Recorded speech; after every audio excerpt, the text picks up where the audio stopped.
Oko kolke hufanga ngai fatap ko tope ko se no faki kata moawe ho ko ni pe ko moment ko ni ke fai por kalama kati ai vai fonua Amerika fai ma pe I he wiki ke to ko ni ene ngai ngawe pe mo ene ka me mi pa I he ngawe o fai ke te ke to kon ke masiva ka ki mo ya ko kolke tanga te kita fai ki to mama kata mo ke fai ngawe ko ni ki mo ya ko to mo tu ka fa malo ki he tama he vani he ofa mo tau hita whiriwhiri manako. O ne whaak ma te tau tolo ngai wike ko mari watu. O tau maua manawa mo ui konio o a umai ki he mo menitini. Pak toton ke tau wha malo ia. Koe ke ha tau laka ton. Pea whakawhia ngai tau. A neo ngoia kune ofa ta tau. Ke taha katoa o la vea ki taua. Sai. Ki mua ke whai e whai polkala makati koni koe ai grow polo. O ko loto ke uhanga o malala te mea koe ni kuhange foko lau ko na ukwhai pe por kalama koe ni special hard talk pa nekai ke ilo I pena e ma usia he ako paka pau gua ha taha oku nekai ke fononga ngai por kalama koe ya ko loto ke toi ki lave no ke hapon before pau fai ai foi kati amerikani sai o kwa longa mo feshia aki holo Oku kaifo ke toi faka'ofo'ofa e au I polo mo kau mini hanga hiposi ko hatata mea haki kau hiva pe ko haki kau musiki o kai ke toi faka'ata he polo ha mea ko ki malanga fakasisu mo malanga ahai mo hai ko ne pehe mai pe ko he matapa ko ne lia ki tua kapate mo sia o ke toi lahi hanga hi activity pe roia o fai loto mo fe ma ke up to date a mea ka to pe fai loto o hange ko ngai mea ko maman mal musio ko admin ko folau siare o kune mana ko mau pe hono o mai tau ko Kenya pe mo Lucia o mai ki loto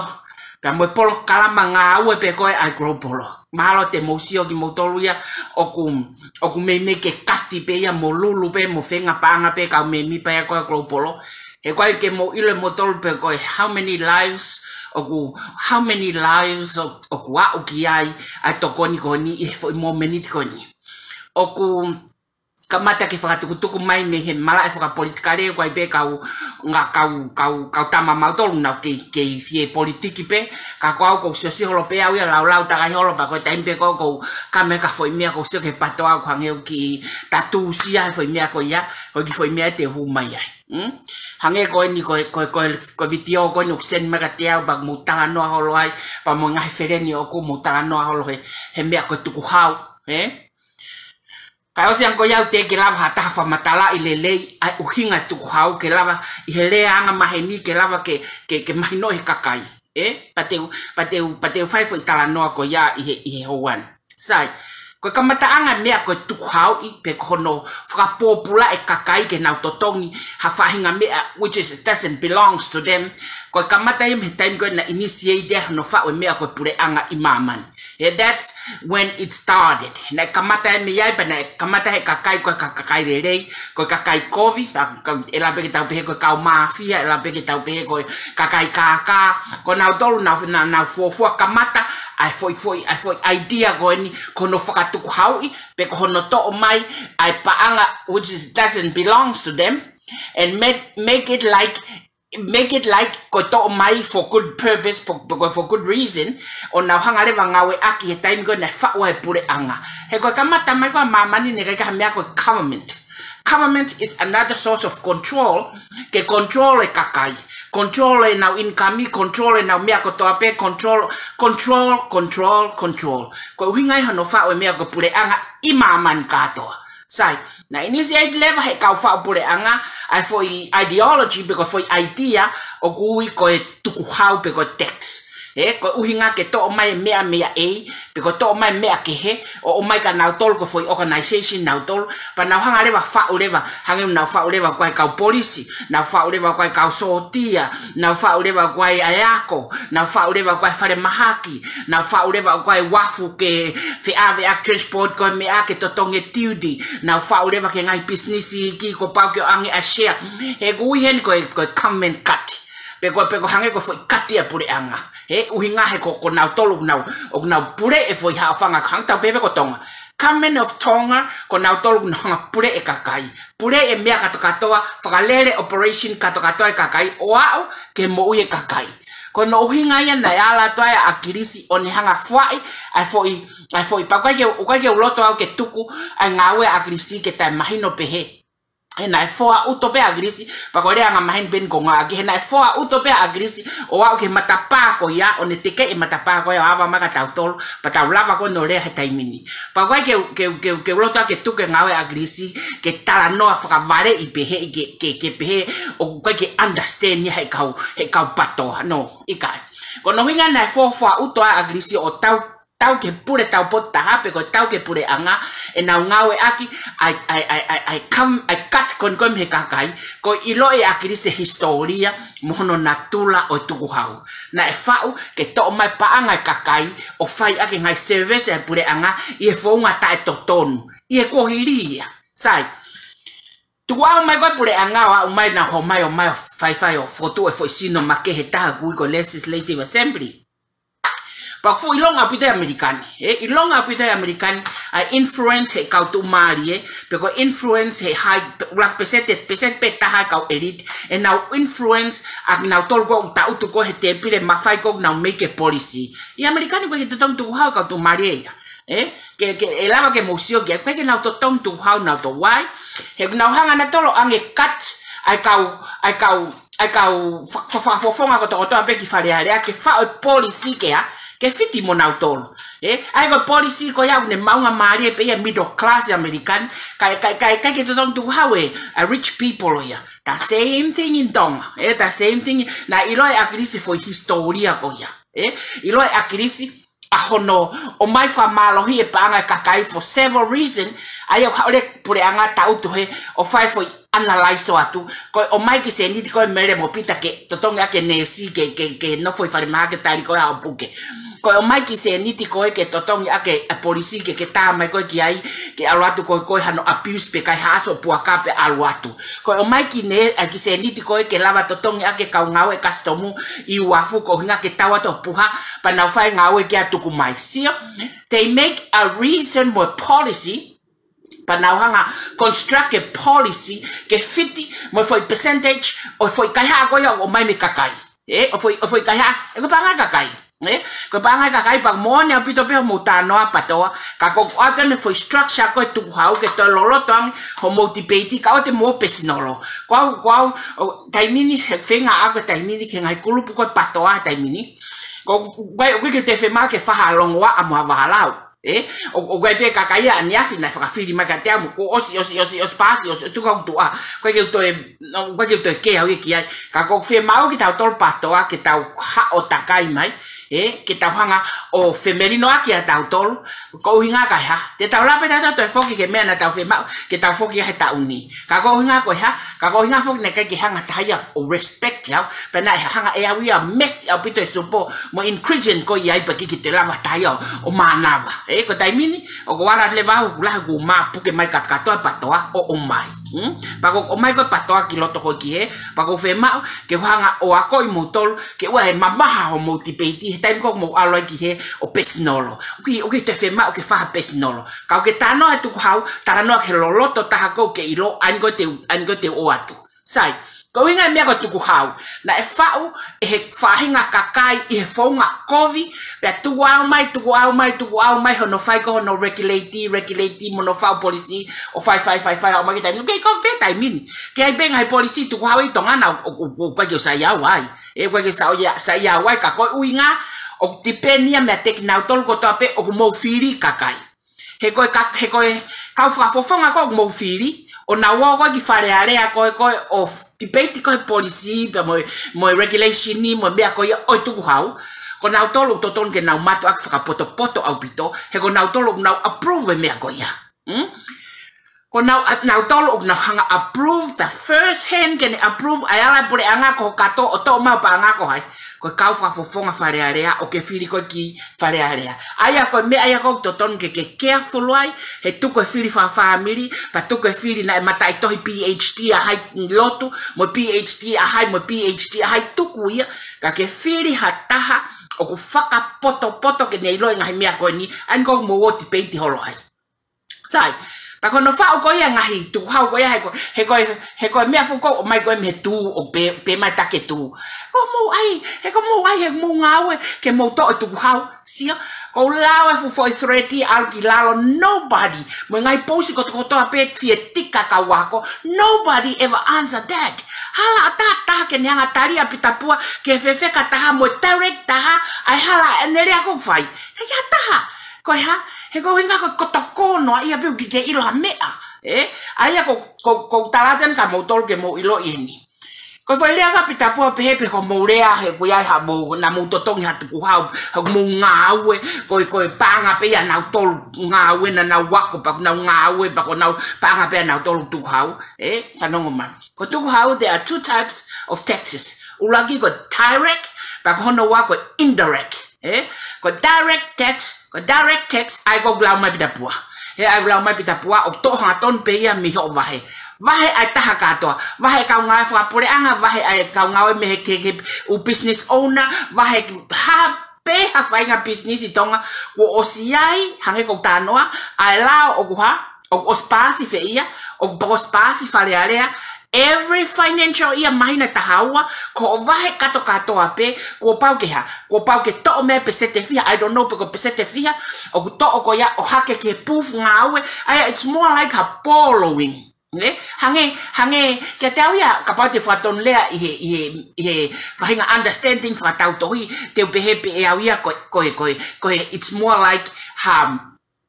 investment dialogue ki ai ka kai vai fo ke no tatai ke to ane vai e ko foi vai kan os nga we ake ya hono ivi mo hono tu ku ngata pe al ke nga we pe utu ene kesi ene me alere pe al mo ene lunch pe amore hono time ne ho valu e no os ma we e ia ka go hinga ko ka fa policy ko fale'i o ha na fa a foi tu ha ko ya ke to mai foi tu ha ko ya fa ake nga we pure anga e ta ko ya financial ia ko ya pa malu mo ilo ko sune ko tape tau ko tape ko time ya fa claim tu ko ha ta tape bon ai ko ni mahalo o ko kamata I feia beleri kamata le ke mo le va claim tu ko ha ai o ko sai leva ai fo in pa ko me arriva ko fa foi policy ko pure anga ko pe ko ne ova pe I he tau pe ta fakatata ko vahe ko taha fe ni mangiau he ka pa ko hata wa ne foi vahe ko taha fe ni mangiau e to o me pe se de hongo full e to me pese de hongo full aya ko vahe ko pe e to me pese de hongo full ko ko fakatata pe en ka ko ke ilo fika totonu he ko follow e ko ha u ko ke hanga ilo sai ko ho foi vahe ko pe ai wages ko pe enem ke ta u ka pa ta hafi ni mangiau o to me pese de hongo full ho vahe I he ka pa ke vahe fa wiki I he ko pe ka pa ke vahe fa wiki wa I he wa ko pe sai o ko mare vasilin ko ya ave ke ministry apot ngawe ke ministry ai pure anga na ui ko ha ko inland revenue inland revenue o to tax o ave ke inland revenue o tanaki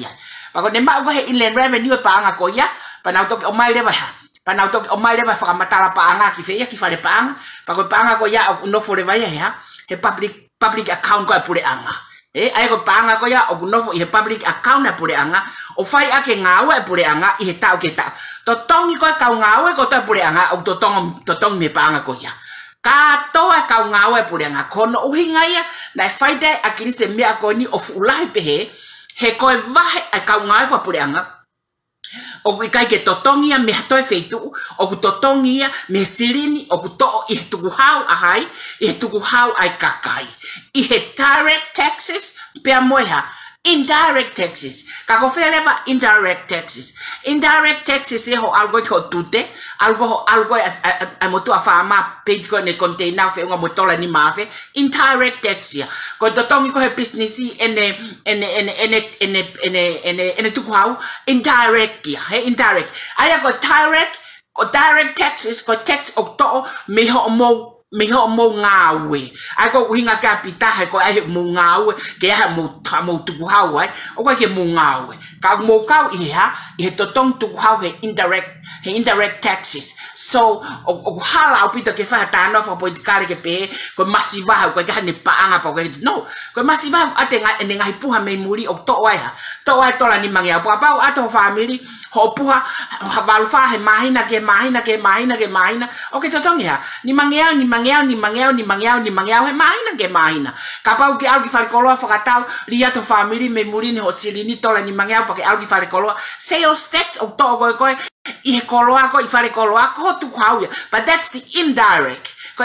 tax ya ai ko mia ko fe ma ko ke mo ilo ko poni ko direct ai ko gloton ke chat age ngut ko pita pe mo indirect ka ko ke lava ta he patoa taripe ko mo me pe fai ko la ka pita ko ve ka loi mo ha fe ke ki frasi si ai fai nga tau lau pe he ka pa mo pe he ke mo hanga ko ta ngai matu aki api mo ka kai na fi Ilonga na tol ke mia ko mo oni pa mo fai nga tala no ko we ke fai ka mo pita pa ko ke tau he ka ke la ko ke pita mo pita I mean, I have been asking Peter several times ke matipeti na eu stramai pe pita ikai mahalo ko sio pe pita ke level of understanding now he kai te lava pita fa hamia pe he maga te au ka ko uhinga ke mo o fai ake tari ai ngai mia ko fa poto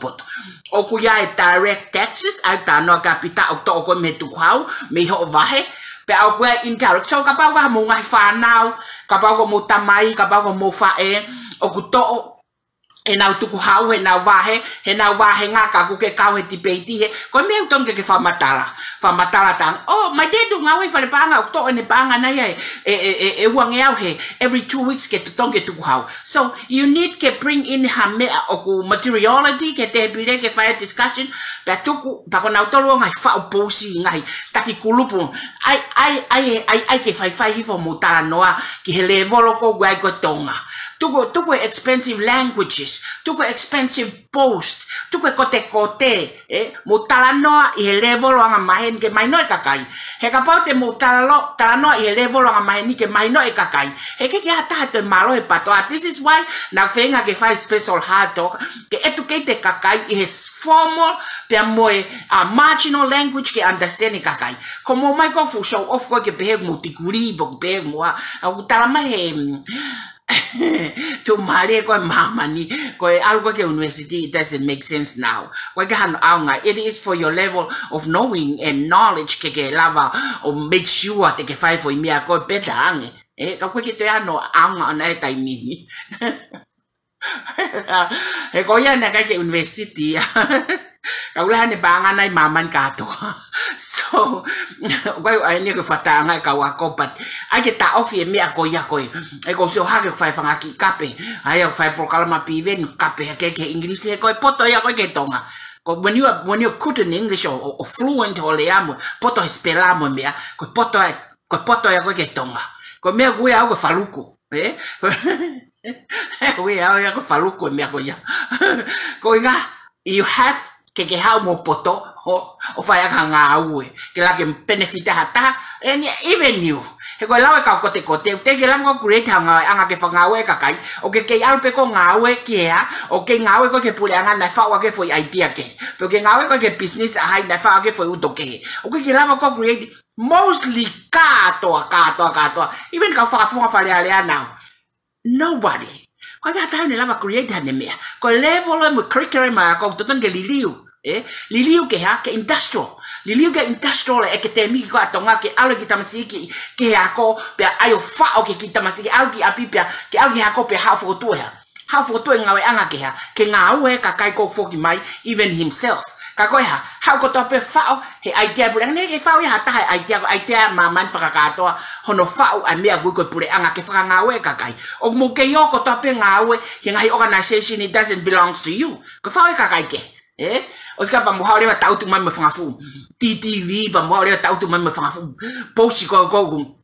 Fakatu mama ni patau table fangi kakai ko kenau Ilonga mea. Famalo, it's a nice post. You said it all. After all ko sa ke tok tahu alo ngau kamea. Pak alo ngau kamea. Pak alo kanga apa. Kini lava na poto create hamea. Ko poto lau ni create hamea. Kila ke mo ya fonua. Pa lava ke mo ya ke wa fa ngalonga alo ko ya. Kage ko lava ya ko ke tu ko au so ado mo he takai hol ho ngau ko pitapua foi pe mai pe ko pita ko ke mo he ko mo le ange fa masiva ko mo tolo mo totonu tu ko hala ta ko so ka tau ne lava tari pita tari ake tonu pa ko tari ake ne tonu o ko direct mo ni ko ke mo ngau ni ke mo wako ni ke ya o ya ko ke mo ma fa ngamari ke ngai pulianga ka ko indirect taxes o mo belongs there okay alo fa tau fa ko lo totonu ya tu ko okay alo mai mo pua me wafu totonu ya tu ko o ke alo ai ha totonu ya tu ko so ko indirect ko ke participate ai ko ta ngau pa ko direct o participate ai ai ngau so totonu ke mo iloi pa totonu ke mo iloi ko hai ni fa o ngai text fa vale ko ni ko o fa ko fa re ko foi text ko fa ai foi text ko fa ai he totonu ke faka'ongo mai ka ngau ko toa pe fa re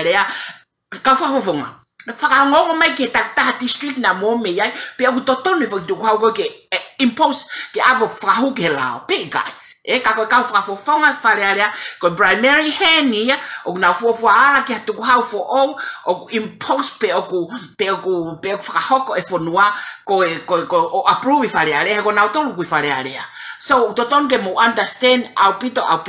ai mea ko mea ni taha ya amerikani o langa fonua ko ni fangi small business owner ko kinautolu totonu majority tax fonua ko ni o mo uia fonua ko ni apartment resources ko fonua ko ni o mo ui he small business so kapa lahi pe he small businesses i Tonga ko pangon ai Ptoa global ke fere fangi retail store al going angau ko na ko pohi va taofi pe o mai ke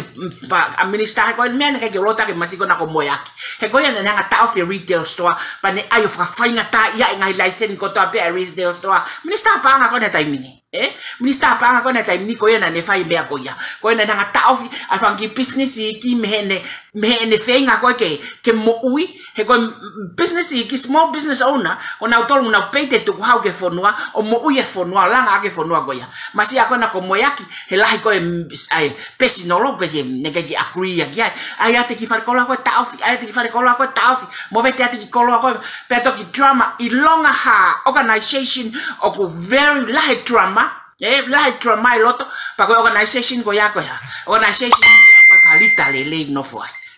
pagoya i el time ko ya lei pato ki tau aki fusi mafai ko fusi at mautol fai oha tau fi kita ki far ko la pe fi na tu ka ko tau fi ma sigona ko moya so totonu ke mo fakapoto au pito e fire kakai o na o mai fai nga mari ke kakai na mai fai nga mari ke kakai ka ko small business owner ko kinautolu na contribute majority taha ke no langa fonua sai i amerikani ko minimum level ke au ke revenue ko ni mangiau ko ne overpay he ni mangiau tax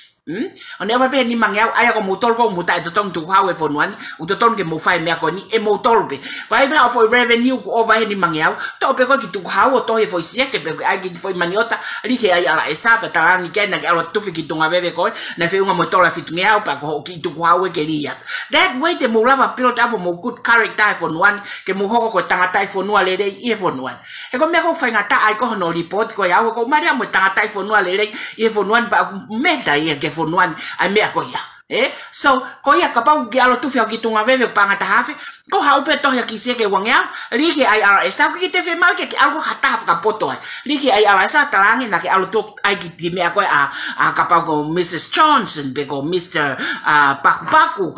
al pe ko talangi na ke alo fa tu fi veve a Mr Paku ga ko na fe unha motola tahafe pa ko wangya we o ke liat mani ota ke totong tu hau if you do that have on one ko talat ka te palo pare ma ko hatu ku hau mo fa matal panga fonuan o tu yo pe ha Tonga ko ke lapo ko high level of income for individual from a householder before but to how ko fonua wa pa pe ha Tonga na ko alpe ko fa ta ho tonaki ko tu ko ke pia pa hala ke ngowe ka pa ko pe fa ki me han ko ka fea ke fa pe ko fea to la to loafe ha pe ko to le pe ki tu how pe ko alo to tongo ki tu how he ka ke pa pare ma ko mo kinautolu o na falele ko fonua i fa nga fonga oya okay Ko kifa matala faka'ofa mo tuku hau ke lava ke mahino ka te motol. Ka te whai lewa foi kati ko Amerikani. Sai, ko kati Amerika ko tau kati faka'osien he weekend, pa ko to e wike ua ke tolu kon ko hoko mai, ko tau tulu taha pe i he lulu ko Australia. Ko lulu ko Australia whai ahua nima, pa whai be me Amerikani, ka te tau tulu kato he wike tolu kon ko to e mai ko ni i he lulu ko Australia, pa ko na ko hake pe Australia, whangafu pare, sai apito, ko mea taha a patoa kropolo oku sio pa ko glia ko ni ko ke lota ke fa mamahi ai pa ko ke lota ke fa ha tuhu mai ka te au ma mea taha ai pa ko ke loto ke pehe ke oku alpea ki he mamana te motor ko foi sino i sino ua e tau ngawe ulaki ko sino ofasia sau pe mo ofasia sau mo sia sau family. Pako ua ko solofoni family i Australia. Ko ngo foi ulu o na tataki e tau ngawe me vai fonua ko na ngo kai ke ia. Sai.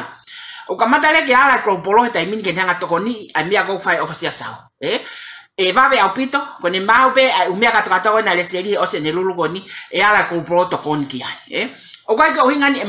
mau a tokoni ko polo ka nawa o ko alwa filifili mana no ka ko nawa o na ta fo ala ta tu pe ia ki a e mo pi mo si mo mea o ko le ki ai ke mai ha tola tolu afe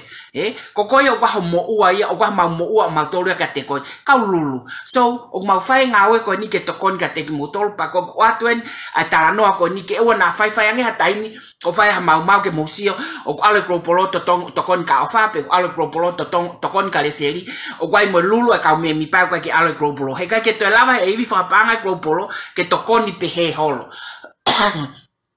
ko foi mea ko fai ko ofa ko va ve taha ala global ke tokoni ki ai he ko uhinga ko mea ko ya tokoni ke tau ngawe fa fua time ko ala tata si ko ka ofa taha fe time ko si ala taha ko ke ale si ali haputu mo mea ka kata ko ya ko fa ki se nitia o to e on family o tokon ke mea ko ya pago pau ke contribute global ya ene ala ke ongo foi lulu ko e ua ka kai ke uhinga ko ma fa amange na la yo mawivi ke ala tau taha ke ate ki motor o tokon ki he mo tokon ke ka ko tu na fa he global foi ngawe la ya pito ko no put motor together tai totonu o mai e fa maheni moe o mai e fa maheni moe o mai e fa maheni moe o mai e fa lo ngawe o mo fe maheni ya foi ngawe ba na fa be global tai totonu pa mo maheni ko ya mo la varia fa o mo fanki mea o fe via pe asio ke como fa o mo fanki mea ta fa aki ka ko kurea ko ni teria na ya hata fa ka pe o pai ese global al pe ke ka fa sia sao pa pai ese global al pe ke ka le sieri no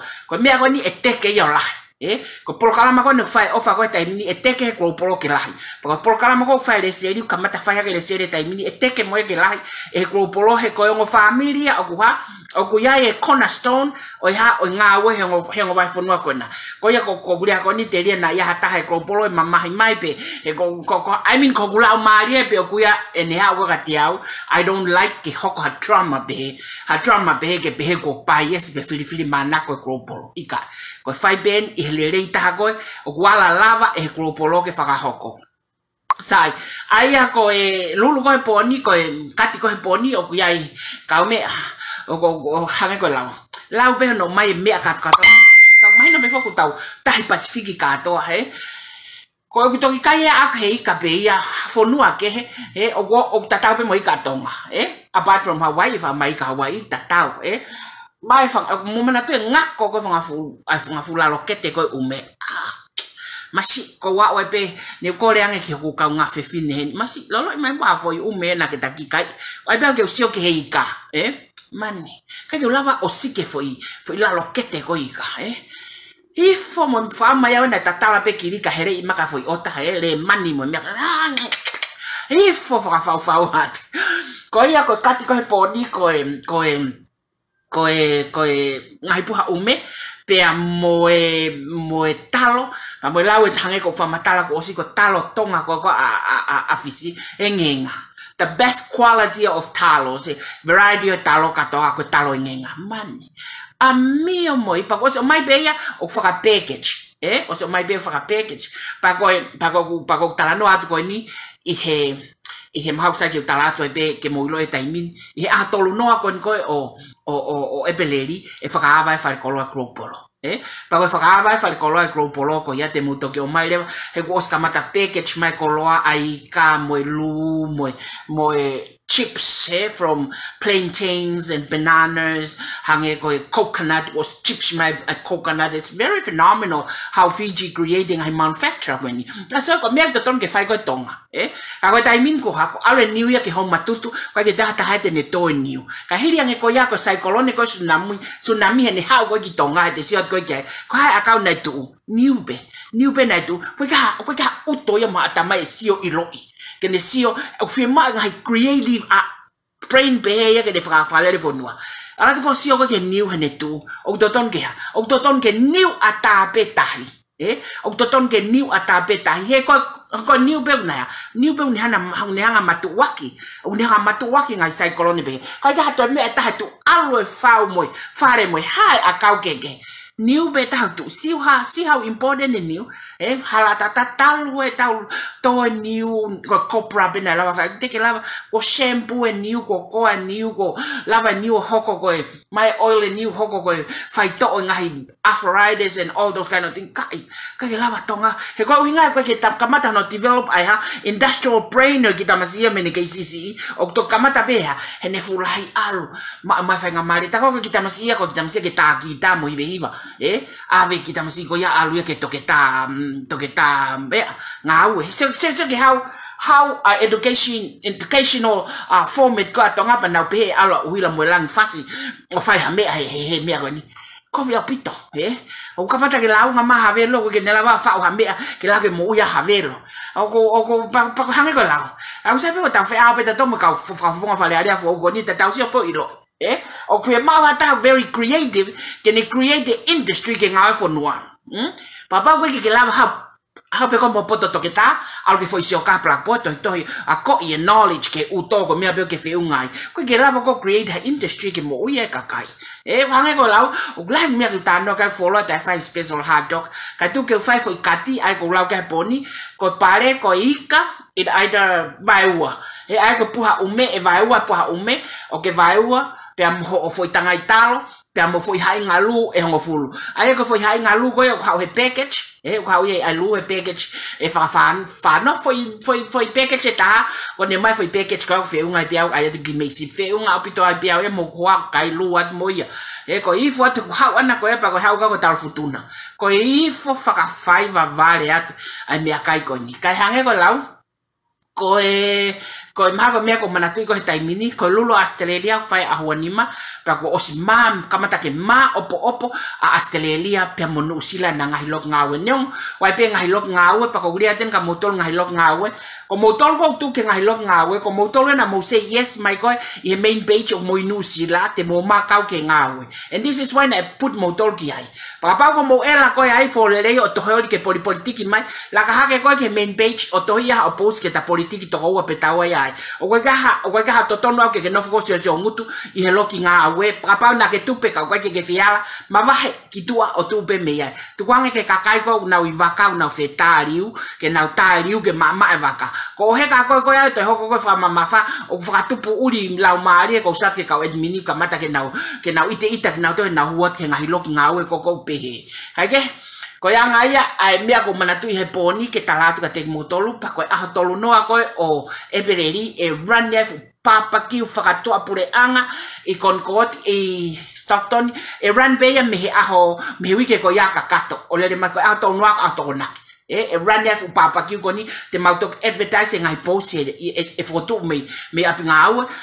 pa ko a tolu no ale pa ko a ho faka'ofa fale koloa puge o ki se ni ti polo ke so pinge foi a ko foi a be ko ya ta te maustoka I katoa fale koloa ke hake katoa ai mea katoa o mohanga coffee mau and from there ke mo shopping he kono treat dia pa ai mo futame ai pa kole mo live stream ke au o hulu a no faka'ofa ai fale koloa polo I ne ata fi folau aki te ula valeu alat ki nusilana pa finga ke tu o Tonga Faka'ofa matai le fakasio ha area usai e fotu mo fale koloa o polo I nusilana pa ko ni ata Australia e fotu tu mo wharekoloa e tahi Australia. Ko ngahi ngawe anga'imanu create ko ni paneongo o whaipe i he ngahi whahinga idea o kakai ko ni koe ko wharekoloa ne siaipe idea pe heki mua. Ka ko ngahi product i koe e whakatau koe wharekoloa ko create dia e tautolu me ngai tukui whanua Pasifiki ke lava ki tau mo uia. He ko ngawe lahi whakeni o whao i Tonga e lava create mea katkato i Tonga. There's no market.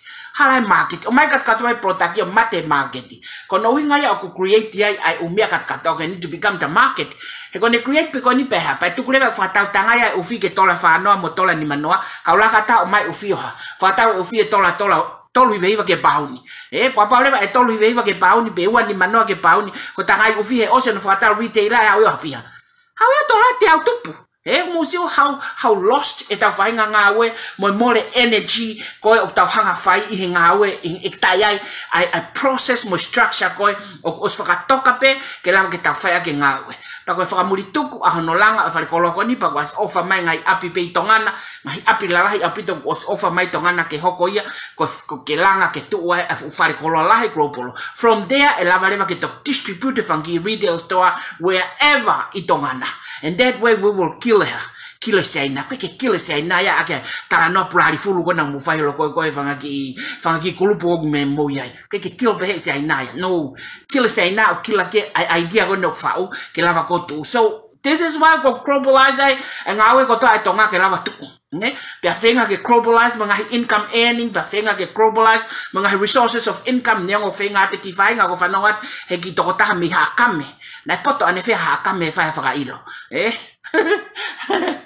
I Australia o alu kwa ki he. E whakailo. Paka ose ulaki aha taha whana e tola whitungiawa no totongi loia ko te ale ne taha whaafou. E tau ke se ho mo vareki ai. Te mo o totongi whitungiawa ka ave ka kai ke hao totongi hao kite ke kau he furaki vahe koe o ku whai koe ai globalo i he totongi tupe. Koe furaki vahe ai globalo i totongi tupe a Australia na o kamata a whelesi o when whai o me ai maasini ko e peleri ko tāna kamata au rako me ai fuafua vahe totongi koe oia, totongi tupe, oi kakai koe e whire reseri. Kai, algo e mo whitinga o totongi o se uraki aha tawha, ko o se atu katoa mea katoa ka maata nega ka mea nai tai whakalao. Ko mo atamai pe mo tau hihingo whakataha pe mo mataha mo atamai. Ma whatano ke o ngau me lua tano ki kakai lefu pe he angai, lau maari e mo ilong. And that's one thing o te lava tesi aka taha o loto'i ngawe, it's time.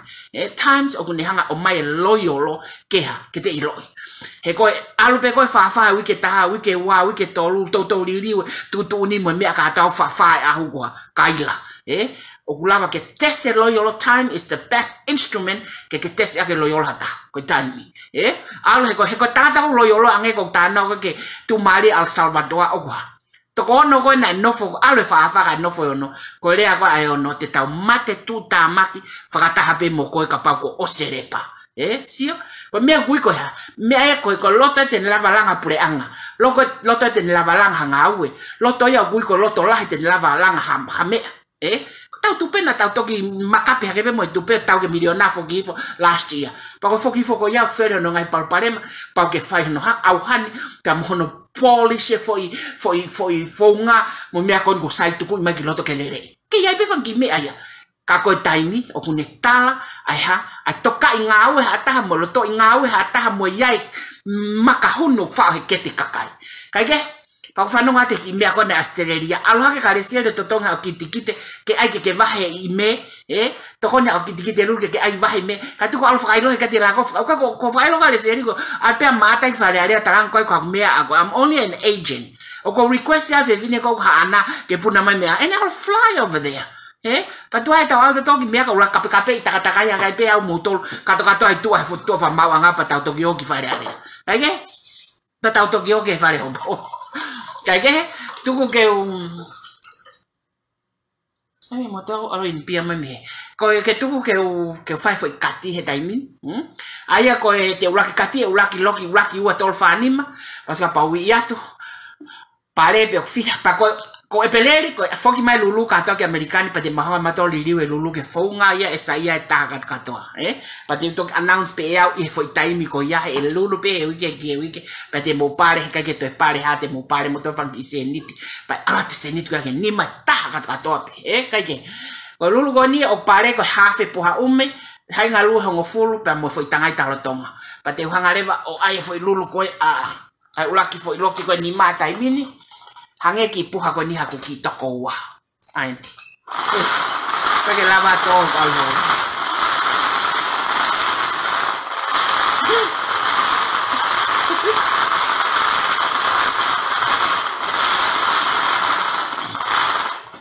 Okay. Kwa ko sio ka long ke sio ke puha taha ua tolu fa lima musim kiai ona pea ka ta ko kaka ko yo kaka ala ke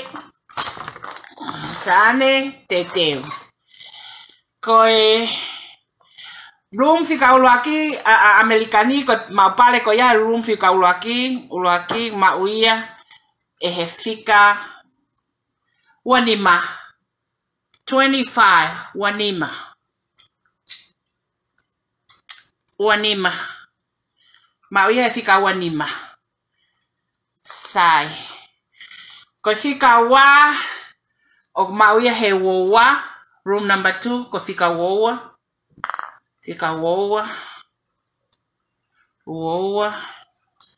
ko room number 3 mauia fitu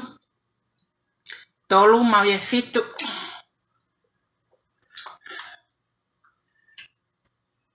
ko fa mauia tahanima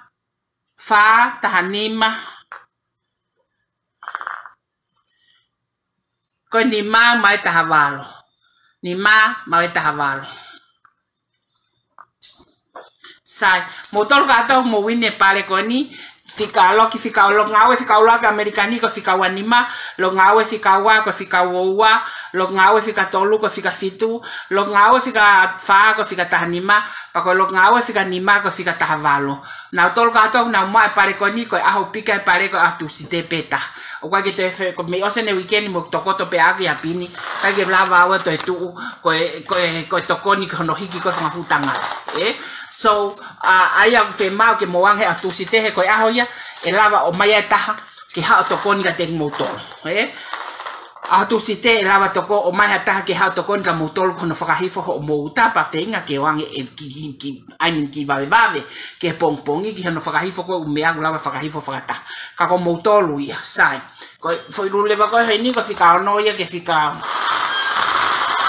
ono ke mo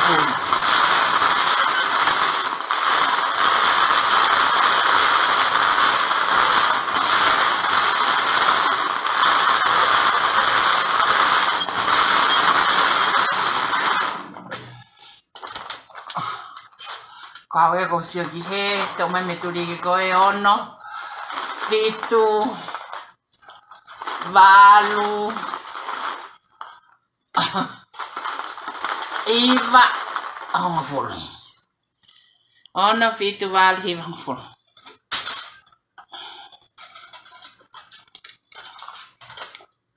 ono fitu valu iva full ono ko ono mauie tolfitu ono mauie fika tolfitu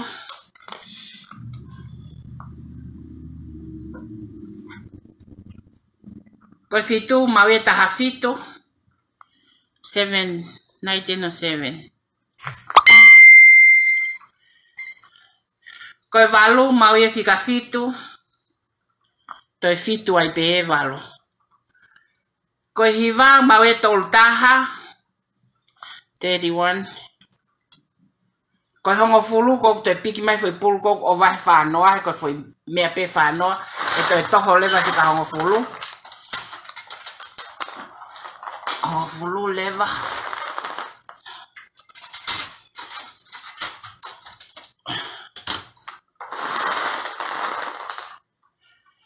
ko hongo fulu leva mai fika wowa lo ki hongo fulu mai wowa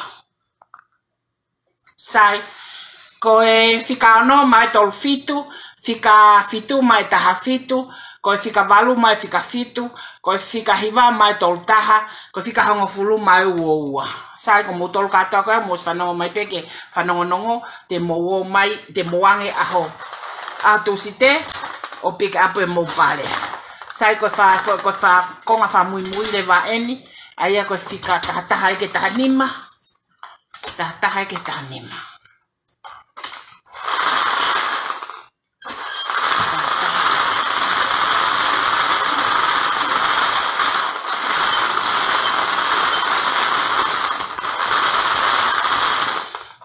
Taha ke tanima. Taha. Tawa. Tatolu. Tafa tanima. Tafa tanima.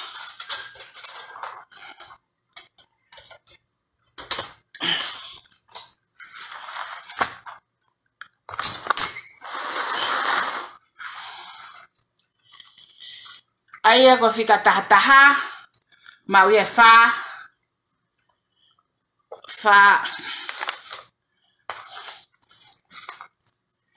ko fika tahawa mau ye wanoa ko fika tatolu ko fika tahawa tatol mau ye hono ko fika taha mau ye tolua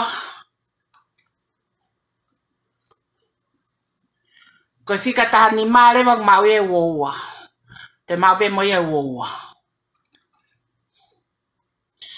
aya ko taha mau e fa ko tahawa mau wanoa tatolu mau ia e hono taha mau tolua ko taha ni mau ye woa o kinautolu katoa ia ka mau pale I lulu me ikai ai kropolo ki he wikeni o ko kole ka te mo tolu ke mo mai o ave a tu site mo pale me stoktoni mal was ilo taha katoa ai address ko ia ko fa malo ka te mo tolu mo me ama he poni hono osie ai polkala makati ai kropolo I he wikeni ko ke kahau e malolo e kropolo he kai ke te fakati lolo Tonga koni tuku ke hepe kati a ofasia sau menusila mo kati a lesieri me Australia e participate a kropolo he fangafo Tonga wiki atu koni ko ia ko he kai ke te fakati a kropolo he kahau mo wiki hoko